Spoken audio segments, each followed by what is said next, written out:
Hi, this is Pei. We're going to talk about good luck and blessing work today. So, thank you to the user who requested that. This is one of my favorite workings to do for myself. So, before I start, I would like to say that I hope it resonates with you, but of course, there's so many practitioners out here. Thank you for asking me. But if anything doesn't jive, so many other people to pull resources from. So, when you are doing a working, one thing my grandfather taught me is that you want to pay attention to the energy you're building up from start to finish. From the time you decide you're doing that working till the end of it, you want to be mindful of what you are layering into that work, because it all goes in. You want to clean your physical environment first, because negative entities and bad energies can cling to mess around you. So if you are doing a good luck and blessing work on top of having mess, just doesn't hit the same. It doesn't hit the same or last as long, if you ask me, speaking from experience. You clean, you cleanse. When I cleanse, I like to use charcoal or dragon's blood or Florida water or mugwort or rosemary. Any of those are fine. I think it depends on what your needs are. If you need more of a heavier cleanse, I like charcoal and mugwort. But, use whatever works for you. After you have cleansed, then you're going to want to, I guess there's a couple things you could do at this step. Divination to see, okay, is the mood set? Is the environment right? Is this a good position to start the working from? Is there anything that could possibly be blocking or hindering the working? That's the kind of things you want to learn in divination before you do it. After you divine, then I would go into setting the vibes. So I like these incense. They're by the Satya brand. It's good luck and blessings, so very on par for the question. But man, I love these. They're great for setting the stage, setting the environment. I like to use them even daily just because, as a little boost. I also like to then play some music, get in mode, get in the vibration of what I want to be in, because you gotta act like it's already true. So if I want to be creating a situation of abundance and blessings and feeling like I'm that girl and being, stable, secure, having random good luck, like I gotta feed that to myself so then I can feed it to the work, if that makes sense. So I'll listen to some of my favorite artists. I got a great work playlist for kind of stuff like this. So that's another thing that I recommend. Make yourself a playlist for while you're working. Help you build up that energy. After you have started to set the stage, that's when you want to write your petition. When you're kind of up here, you're vibing high, you're in a good place, you have your mind ready, you're cleansed. When you write your petition, be specific but not constrictive. You want to put the things that you want without having a heavy expectation on how it's going to be delivered to you, other than that it's coming to you in a way that is not detrimental, harmful, isn't going to leave as soon as it comes. Just kind of putting everything you want in without doing too much. Another thing, you want to have complete faith.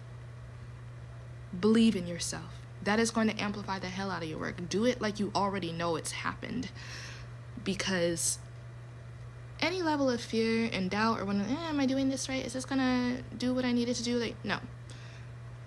Move with confidence or don't move at all. So you write your petition. Some people like to burn it. I will set it underneath my candle as it's burning. And then when the candle has burned up, then I might burn it, or I might save it, keep building on the energy. Depends on what I'm looking to do. After writing the petition, then I'm going to gather herbs and oils. So some of my favorite good luck and blessing herbs would be basil, dill, cinnamon, nutmeg. I also like to add some sugar, like actual sugar, for sweetness, because I want these things to come into me in a nice, sweet, fun way. Never hurts to sweeten your working. Let's see. Oils, My oils are kind of specific to my practice, so I'd say if you have any sort of occult shop near you, you could go and grab some oils. They have so many for money, for abundance, for blessings and good luck. And I would dress the candle with that and then add your herbs on top of that. Not too many to start a fire now. Like, you want to be reasonable with the amount of stuff you're using, enough to do what it needs to do without being dangerous. Next step I'm gonna do is pray over the candle before I light it. Praying the petition you wrote, but also sometimes I might add some extra things as I'm praying. Like, it's really just pouring all of that emotion into what you're gonna use. So after you have prayed, written, you've dressed your candle however you want to do it, that's when you're just gonna light that bad baby up and go. At this point, if you get a bigger candle, you're gonna want to keep feeding it. So if I light that candle, I've done the working, I go, and then maybe that evening I'll play some music, I'll sing, I'll dance, I will state my intentions again. I'm going to keep going back and adding more energy to that candle, imagining it building up like layers. And however long that candle is burning, you're just going to want to keep adding your energy to it by doing those various methods over and over. It is ritual, after all. And one thing my grandfather taught me when it comes to magic, it's all about the building of energy. The more energy you build, the better for especially a work like this. So I just keep that momentum going. It doesn't have to be a white candle. It could also be green. I also highly recommend doing good luck and blessing work on a Thursday or during a Jupiter hour.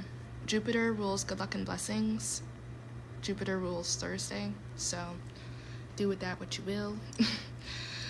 And yeah, like I said, after the candle burns, I may burn my petition.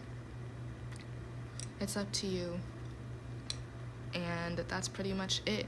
Some of the results I have gotten from this: generosity, extreme generosity. Like, for example, a family member that I hadn't spoken to randomly gifted me $1,000. I also do delivery driving. I was able to make 60, 50, 30, good tips while driving. Like, my hourly while driving was insane. It was better than my hourly working 9 to 5. So that's another thing. I would also get lots of free food. I got like surveys in the mail where I didn't sign up for these, but I would take them and make money. That was another way that came in. Sometimes when I was out randomly, like at the gas station, things like that, people would just pay for my gas. What else? Things that would normally have been a bad situation, somehow I was able to get out of it quickly. Like, say something bad happened, got a nail in my tire. Okay, well, spontaneously got the money to handle it immediately. Whereas before, I would be dropping crazy money on my own to fix certain shit like that. Pardon my French. Yeah. So those are some of the results I've gotten, and I'm pretty open-minded about how these things come to me. I just really go with hope and confidence. But yeah, I hope you liked this, and let me know what you think.